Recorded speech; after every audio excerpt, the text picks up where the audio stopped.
할렐루야. 하나님의 사랑과 은총이 충만하기를 바랍니다. 오늘 본문은 부자와 나사로 비유입니다. 16장은 대부분 종말과 심판이라는 주제로 되어 있습니다.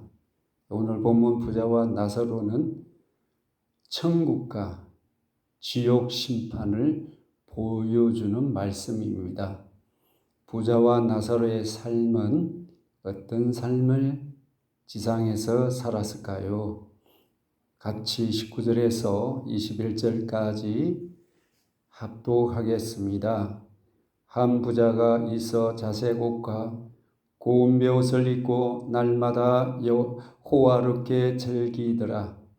그런데 나사로라 이름하는 한 거지가 큰데 투성이로 그의 대문 앞에 버려진 채 그 부자의 상에서 떨어지는 것으로 배불리려 하며 심지어 개들이 와서 그 흔대를 핥더라. 오늘 여기 보게 되면 부자는 자색 옷과 고운 베옷을 입었다고 합니다. 이 말은 사치스러운 삶을 살았다는 의미입니다. 호화롭게는 빛나는 눈부시게 찬란한 이런 뜻이 있습니다. 말 그대로 휘황찬란한 정도로 사치를 누렸습니다. 세상에서 자기가 가지고 있는 소유를 마음대로 사용했다는 말씀이죠. 그것도 자기 자신을 위해서만 사용한 것입니다. 우리가 부를 어떻게 사용하느냐는 정말 중요하죠. 부자는 날마다 호화롭게 즐겼습니다. 날마다 이 말은 삶의 방향을 말해주고 있습니다.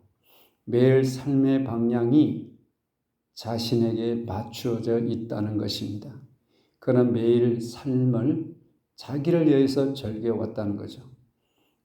즐겼다는 이 말은 잔치 축제를 벌였다는 것이죠. 매일 자기를 위해서 잔치와 축제가 벌려졌다는 겁니다. 이건 깊이 향락에 빠져서 살았던 것을 보여주고 있지 않습니까? 하나님과 상관없는 삶을 향하여 달려갔다는 것이죠. 참으로 그 마음속에 자기 중심으로 살아왔던 걸 볼 수 있습니다. 세상에 맞춰진 삶, 하늘을 향한 삶은 거기에 없었습니다. 인생의 방향은 하나님을 목적으로 하루하루 살아가는 것이죠. 삶의 방향이 보이지 않을 때는 속도보다 방향을 먼저 보는 태도가 중요합니다. 잠시 멈춰 시간도 갈 길을 어떻게 가야 할지 찾는 과정일 수도 있습니다. 돌아가는 길이 될 수도 있습니다. 골로새서 3장 2절은 우리에게 이런 말을 하고 있습니다. 위의 것을 생각하고 땅의 것을 생각하지 말라고 말씀합니다. 우리의 삶의 방향이 하늘을 향하여 한다는 겁니다. 하늘을 향한다는 것은 하늘의 부르심을 받은 우리들이 하나님께 우리의 시선이 그 방향으로 있어야 한다는 것입니다. 위의 것을 생각하라. 땅의 생각을 내려놓으라는 말씀이죠. 지금 당장 편안함, 안전한 삶, 물질적인 만족만이 전부가 아니라는 것입니다. 하나님 앞에서 옳은 길인지 아니면 하나님 나라의 가치에 합당한지를 함께 살피는 방식입니다. 그런 점에서 하늘을 향한 삶은 막연한 것이 아니라 매일매일의 관심과 우선순위를 조정하는 실천적 자세입니다. 이의 것을 생각하라는 말은 이에 계신 그리스도에게 자신의 마음을 향하게 하여 예수님을 닮는 삶을 살아가라는 말씀이죠. 그렇다면 부자의 삶은 한마디로 땅의 삶이고 하늘의 생각은 그에게는 없었고 오직 자기를 향한 방향이었습니다. 사치와 방탕과 이런 인생은 하나님 앞에서 죄가 되는 것이고 하나님 뜻과 상관없는 자기만을 위한 삶이기에 그에게는 방향이 틀렸습니다. 날마다 우리는 하나님을 향하는 삶의 방향이 되어야 될 줄로 믿습니다. 그러면 반면에 나사로의 삶은 어떻습니까? 그는 온몸이 종기투성이어서 정상적인 생활을 할 수가 없었습니다. 부자의 대문에 누워 그의 상에서 떨어지는 부스러기를 기다리는 처지였습니다. 개들이 나사로의 종기와 고름을 핥고 그런 가운데 있지 않습니까? 개들을 쫓아낼 수 있는 힘도 없었고 개들까지도 그에게 고통을 주고 있었습니다. 나사로의 행편은 비참하기 짝이 없지 않습니까? 자, 부자는 나사로를 자기 집 마당 안으로 불러서 한 끼의 식사를 대접한 일도 없었습니다. 가난한 자의 슬픔과 고통을 잊어버린다면 하나님의 진노로 저주가 될 수밖에 없지 않겠습니까? 근데 여기서 우리는 나사로에 대해서 왜 이런 불행한 인생을 살아갔을까? 우리 생각해 볼 때, 이와 같이 고난도 받을 수 있는 것이 인생이고, 하나님을 몰라도 자기를 위하여 사는 자에게도 세상의 부를 가지고 누릴 수가 있다는 것을 보게 됩니다. 어쩌면 공평하지 아니하는 것 같이 보이지만 하늘나라에서는 하나님 공평하게 그 모든 것을 바꿔놓으신다는 분을 생각하면 지상의 우리의 삶이 힘들고를지라도 우리는 능히 모든 시련을 이기고 나아갈 줄로 믿습니다. 그런데 여기서 나사로라는 이름의 뜻은 하나님은 나를 도우시는 분이라는 뜻입니다. 이걸 다르게 표현한다면 하나님 외에는 나를 도우실 자가 없다는 말씀이죠. 나사로는 하나님께 소망을 두고 살았습니다. 그런데 사람은 누구든지 인생의 종말이 있다는 사실을 오늘 이 두 사람을 통해서 우리에게 말해주고 있습니다. 그래서 우리의 지상의 삶이 끝나면 그것으로 끝나지 않고 저 영원한 나라에서 삶의 방향이 둘로 나눠진다는 사실을 22절, 23절은 우리에게 말씀을 하고 있습니다. 이에 그 거지가 죽어 천사들에게 받들려 아브라함의 품에 들어가고 부자도 죽어 장사되매 그가 음부에서 고통 중에 눈을 들어 멀리 아브라함과 그의 품에 있는 나사로를 보고 이 두 사람이 다 죽었습니다. 우리의 삶은 끝이 있다는 말씀을 알려주고 있지 않습니까? 근데 그 삶의 끝은 죽음은 끝이 아니라 내세에 어떤 삶이 있느냐라는 것을 있다는 것을 말씀하고 있죠. 천국과 지옥으로 둘을 나누어 진다는 것을 보여주고 있습니다. 이것은 이 세상에서 우리가 어떻게 살아가느냐에 따라서 천국이냐 지옥이냐에 우리에게 나눠지는 걸 가르쳐주고 있습니다. 이 세상 우리가 사는 삶은 하나님을 향하여 걸어가야 한다는 사실이죠. 나사로는 세상에서 살면 비참했습니다. 우리가 사는 세상은 세상의 부와 행복 그리고 괴로움도 잠시뿐이죠. 삶의 종말이 신속하게 우리에게 닥쳐옵니다. 성경의 위대한 인물들은 모두가 현세보다 종말의 때를 위하여 살았습니다.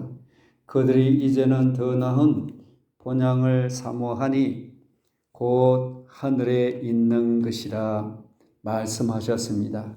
이 말은 실로 우리가 하나님을 위해서 세상을 포기하고 오로지 하늘에 소망을 두어야 할 것을 말씀합니다. 에녹은 세상의 모든 불의와 타락에도 불구하고 하나님 앞에서 늘 성결한 삶을 살았습니다. 노아는 세상 사람들의 비웃음과 차갑게 대해도 하나님의 말씀에 순종하여 방주를 지었습니다. 아브라함은 하나님 말씀에 순종하여 고향과 친척과 아버지 집을 떠났습니다. 그는 오로지 하나님 말씀에 순종하여 하나님께 자기 자신을 내어 맡겼던 자입니다. 자, 이를 볼 때에 부자는 세상에서 하나님을 찾는 삶이 아니었습니다. 그는 내세를 향하는 삶이 아니었습니다. 근데 그의 결과는 어떤 일이 내세에 일어나고 있나요? 23절, 24절입니다.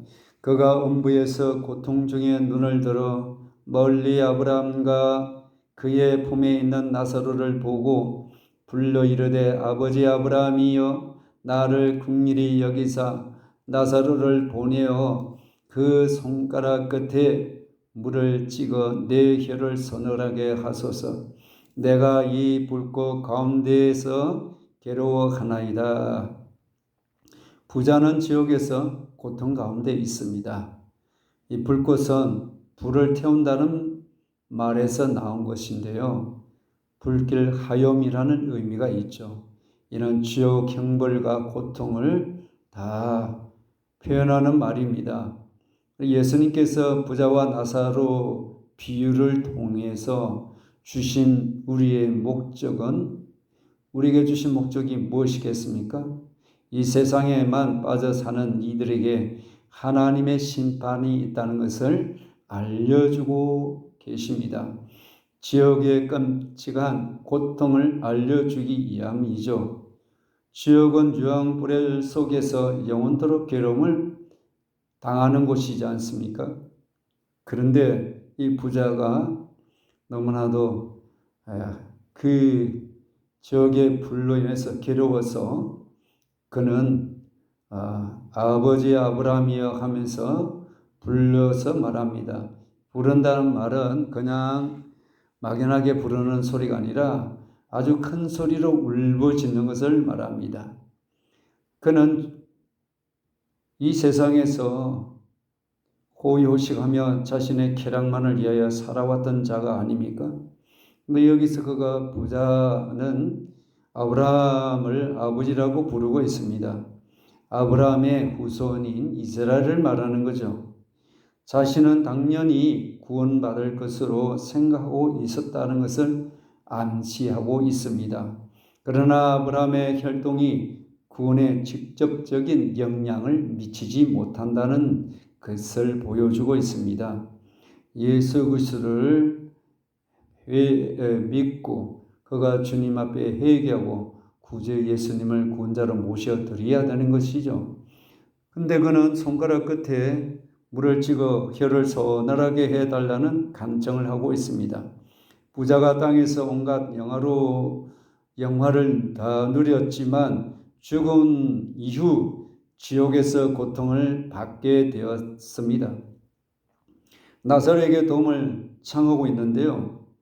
근데 보세요. 내가 그때 그랬을 걸 해도 소용이 없는 곳입니다. 지옥은 하나님의 은혜가 완전히 끊어진 곳입니다. 이 부자는 지옥에 떨어져서는 이제 후회를 하고 있는데요. 이럴 줄 알았으면 나도 예수님을 믿을 걸 후회해봤자 소용이 없는 것입니다. 기회는 이미 지나갔습니다. 살았을 때 회개할 수 있을 그때에 회개해야 합니다. 우리는 은혜의 시대에 나의 잘못과 죄악을 수시로 발견하고 회개하는 삶을 살아야 하겠습니다. 심판의 불구덩이 속에서 고통으로 일그러진 모습으로 아브라함 아버지여 애타게 불려도 소용이 없다는 것입니다. 이에 대해서 아브라함은 부자에게 이런 것을 말하고 있습니다. 아브라함이여 이르되 왜 너는 살았을 때 좋은 것을 받았고 나사로는 고난을 받았으니 이것을 기억하라. 이제 그는 여기서 위로를 받고 너는 괴로움을 받느니라. 기억한다는 말은 생각하라는 뜻이죠. 어떻게 살아왔는지를 생각해 보라는 것입니다. 부자는 살아 있을 때 좋은 것을 받았습니다. 세상에서 좋은 것은 이미 다 받았으니 더 이상 그에게는 받을 것이 없다는 겁니다. 하나님 앞에서 이 세상에서 그는 부귀영화를 받았는데 그것을 정망정착이 만들어 사용했습니다. 이것은 바로 가치관의 문제입니다. 가치를 어디에 두고 살아가느냐의 문제이죠. 이 땅에 가치를 두느냐 하나님께 가치를 두고 살아가느냐의 이것이 문제이죠.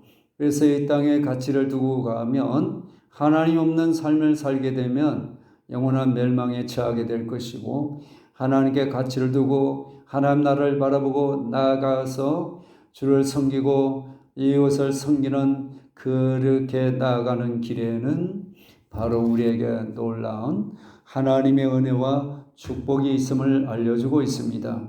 부자는 이 땅의 가치를 두고 자기를 정욕을 만족시키기 위해서 살았습니다. 그의 삶은 어떤가요? 지옥에는 물 한 방울도 없을 수 없는 영원한 고통으로 살게 되었습니다. 지옥은 하나님 은혜와 긍휼이 전혀 없는 곳입니다.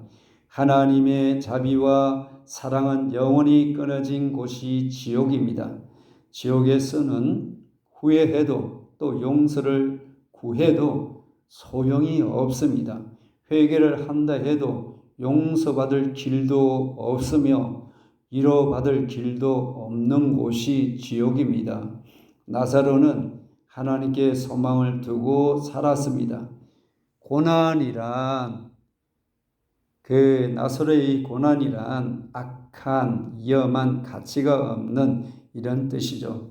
부자가 봤을 때는 나사로는 거지로서 세상적으로 가치가 없는 존재였습니다.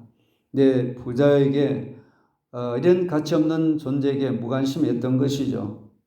그는 그의 관심은 매일 사치와 향락을 쫓고 육신의 정욕, 세상의 허영을 쫓는 생활이었습니다. 이런 하늘의 가치를 두고 있었다면 이런 병들고 죽어가는 나사로를 향하여 손을 내밀어 선한 일을 했을 것입니다. 가난한 자를 불쌍히 여기는 것은 여호와께 구워드리는 것이니 선행을 그에게 갚아주리라 말씀을 하십니다. 하나님, 우리가 누구인가요? 하나님께 우리가 이렇게 선한 일을 하면 하나님께서 우리에게 구임을 받았다는 것입니다. 그러나 하나님께서 우리가 행하는 그 모든 일에 하나님은 놀라운 은혜로 갚아주시지 않겠습니까? 그런데 아브라함은 부자에게 너는 위로받을 것이 없다고 말씀하시죠. 근데 나사로는 여기서 위로를 받는다고 말씀하고 있습니다. 위로라는 말은 곁에서 부른다, 곁에서 가까이 나를 초대한다는 말씀이죠. 그 곁에 누가 그를 부르고 있습니까? 아브라함이 품이죠. 아브라함의 품이란 안식을 하고 낙원을 의미하고 있는 것이죠. 이 나사로에게는 천국이 그를 부르고 있고 가까이 있고 그리고 영원한 하나님의 안식을 누리게 되는 놀란 은총을 그가 받게 됩니다. 부자는 그의 곁에 누가 부르고 있습니까? 그에게는 뜨거운 유황불뿐입니다. 그리고 이 때문에 그는 괴로움을 받고 있지 않습니까? 그에게는 안식도 없습니다. 하나님의 뜻을 무시한 자는 지옥의 고통을 받게 된다는 것을 보여주고 있습니다. 이 세상에서 나 좋을 대로 육신의 정욕을 따라 살면 천국에 갈 수가 없습니다. 내세에서 주님의 어떤 은혜도 받을 수가 없습니다. 내 몸도 내 재물도 주님께 헌신하며 하나님으로부터 선물로 받은 것이기에 아버지 나라를 위해서 수고하고 주님과 함께 고민하며 살아가야 될 줄로 믿습니다. 우리는 육신을 따라 사는 자가 아니고 하나님의 말씀 성령으로 우리는 살아가는 자임을 늘 기억하면서 육신의 정욕을 물리치고 승리하며 오직 주님을 하여 걸어가는 믿음이 되어야 되겠습니다. 하나님 앞에 서는 그날 어떻게 되느냐가 중요한 문제가 아니겠습니까? 세상에서 아무리 잘 살면 무엇을 하겠습니까? 그것은 잠깐의 꿈과 같이 지나가고 마는 것입니다. 영원한 하나님 나라에서 길이 영광을 누릴 수 있는 자가 복된 것이죠. 오직 믿는 우리는 하늘 나라에 있어야 하며 주님께서 하시는 말씀의 의도이기도 합니다. 잘 먹고 잘 사는 것, 못 사는 것에 대해서 우리가 너무 신경을 쓸 것이 아니라 영원한 미래, 영원한 가치의 기준을 두고 오늘이란 삶을 모두가 살아가기를 바랍니다. 근데 지옥은 어떻습니까? 참을 수 없는 고통스럽고 후회스러워하는 곳입니다. 왜 내가 예수를 믿지 않았던가 하며 불꽃 가운데서 괴로워하면서 후회하는 곳이 지옥이죠. 이 부자의 죄가 무엇이겠습니까? 그는 날마다 호화롭게 즐겼다는 것입니다. 이는 사치하고 방종하며 낭비하는 나날을 보냈다는 것입니다. 이건 시간적인 낭비요, 물질적인 낭비요, 정욕적인 낭비입니다. 사치, 방종, 낭비는 모두가 죄가 됩니다. 이 부자의 죄는 부의 의미를 모르고 살았다는 것을 보게 됩니다. 부란 곧 사명이 있다는 말이죠. 부는 결코 나 혼자만을 위해서 주어진 것이 아닙니다. 이 주어진 부를 가지고 무엇인가 중요한 일을 하라는 것입니다. 이 사람은 부에 따르는 그 사명을 모르는 사람이었습니다. 돈이든 지식이든 묻어두어서는 안 되고 잘못 사용해서도 안 됩니다. 주신 은사대로 써야 합니다. 그렇지 못할 때는 이는 죄가 된다는 것이죠. 이 사람은 부를 가지고 아무 일에도 하지 않고 사치, 즐기며 낭비했습니다. 이것이 죄가 됩니다. 긍휼히 여기지 않고 도와야 할 사람을 돕지 않는 것이 죄입니다. 또한 무엇을 기억하라는 것입니까? 천국과 지옥은 서로 왕래할 수 없다는 사실입니다. 26절입니다. 그뿐 아니라 너희와 우리 사이에 큰 구렁텅이가 놓여 있어 여기서 너희에게 건너가고자 하되 갈 수 없고 거기서 우리에게 건너올 수도 없게 하였느니라. 여기 보면 너희와 우리 사이에 큰 구렁텅이가 놓여 있다고 합니다. 지옥과 천국 사이는 넘을 수 없다는 말이죠. 서로 왕래가 할 수가 없다는 겁니다. 아브라함은 나사로가 물 한 방울 가지고 지옥으로 가서 부자를 위로해 줄 수 없다는 이유를 설명하고 있습니다. 그래도 부자는 끈질기게 아브라함에게 또 부탁을 합니다. 27절 28절입니다. 이르되 그러면 아버지여 구하노니 나사로를 내 아버지의 집에 보내소서. 내 형제 다섯이 있으니 그들에게 정언하게 하여 그들로 이 고통을 받는 곳에 오지 않게 하소서. 여기서 보게 되면 부자는 나사로를 자기 집에 보내줄 것을 아브라함에게 간절히 부탁하고 있습니다. 그들이 회개하고 이 고통의 장소에 오지 않기를 바라는 마음이죠. 죽은 나사로를 어떻게 좀 살려서 보내달라고 합니다. 자기 형제를 위해서. 자기 이런 것은 어쩌면 좋은 면도 있지만 이 부자는 자기 중심, 다른 사람을 위해서도 나사로를 보내라는 거 아니라 형제를 위해서만 보내라고 하는 이기심이 있는 걸 보면서 그는 지옥에 있으면서 그렇게 고난을 받는 가운데서도 변화가 있지 않다는 것을 볼 수가 있습니다.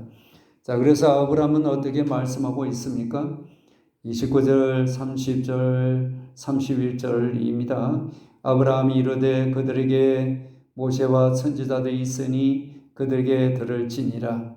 이르되 그렇지 아니하나이다. 아버지 아브라함이여, 만일 죽은 자에게서 그들에게 가는 자가 있으면 회개하리이다. 이르되 모세와 선지자들에게 듣지 아니하면 비록 죽은 자 가운데서 살아나는 자가 있을지라도 고난을 받지 아니하리라 하였다 하시니라. 아멘. 아브라함은 모세와 선지자 즉 복음과 전도자들이 있다고 말합니다. 주의 종들에게 그것을 들을 것이고 이미 들었다는 것이죠. 그래서 여기서 우리가 하나의 사실 발견할 수가 있는데요. 그것은 29절을 보면 아브라함이 지옥을 피하고 천국으로 갈 수 있는 길을 우리에게 가르쳐 주고 있는 내용입니다. 아브라함은 모세와 선지자들이 있으니 그들에게 들을지어라고 말하고 있습니다. 모세와 선지자들은 구약 성경을 말합니다. 이 말은 모세와 선지자들이 증언하는 것이 무엇이겠습니까? 예수 그리스도를 믿으라는 뜻이죠. 그래서 우리 예수님께서 부활하신 후에 제자들에게 그 가운데 나타나셔서 말씀하시기를 내가 너에게 있을 때 너에게 말한 바 곧 모세와 율법과 선지자들의 글과 시편은 나를 가르치는 것이라고 말씀하셨습니다. 죽은 자 가운데서 살아나서 이렇게 나사로가 간다고 해 보십시오. 형제들이 믿을 것이라고 부자는 말하고 있는데요. 마음 중심이 변하지 않는 한 예수 그리스도를 믿을 수가 있을까요? 믿을 수가 없다는 것이죠. 오직 말씀을 듣고 회개해야 신앙을 가질 수가 있습니다. 다윗이 우리가 보게 되면 이와 같이 그가 하나님 앞에 눈물로 호소하면서 자신의 처지를 생각하고 하나님께 구원을 구했을 때 하나님께서는 사망에서 내 생명을 건져셨다고 고백을 했던 것을 우리가 알고 있습니다. 그러므로 우리는 어떤 가운데서도 하나님께 부르짖고 찾으면 하나님은 우리의 영생길로 인도하시는 분이십니다. 천국과 지옥의 갈림길은 오늘 이곳에서 어떻게 살아가느냐에 달려 있습니다. 예수 그리스도를 구주로 영접하고 그리고서 내 삶이 어떤 삶이냐, 우리 주님을 잊어버리지 않고 외신하지 않고 끝까지 예수님을 믿는다면 오늘 영생길로 걸어가게 되겠죠. 삶의 방향이 부자와 같이 자기를 향한 방향이 아니라 하나님을 향하는 방향이 되어야 될 줄로 믿습니다. 우리 주님은 부자와 나사로 비유를 통해서 이 땅의 부와 탄심의 노예가 된 자의 이 패단을 우리에게 보여주고 있습니다. 그는 현세에서 자기 정욕만을 채우는 이기적인 생활을 하면서 지옥과 천국에 대해서는 무지했습니다. 그리고 지옥에 떨어진 신세가 되어버렸는데요. 그의 이기심과 불신을 버리지 못한 것을 우리는 또한 보았습니다. 우리가 세상에서 살면서 가장 가치 있게 여기며 노력해야 할 일이 무엇이겠습니까? 예수 그리스도를 아는 지혜입니다. 그리고 현세의 부는 언제나 사라지지만 그리스도를 아는 지혜는 우리에게 영생으로 인도해 주십니다. 그러므로 예수 그리스도를 깊이 아는 경험된 체험된 신앙으로 날마다 성숙하면서 믿지 않는 영혼들에게 예수님을 전하면서 우리가 뜨거운 열정으로 끝까지 달려갈 길 우리의 영원한 목표이신 예수 그리스도를 바라보고 나아가기를 주의 이름으로 축원합니다.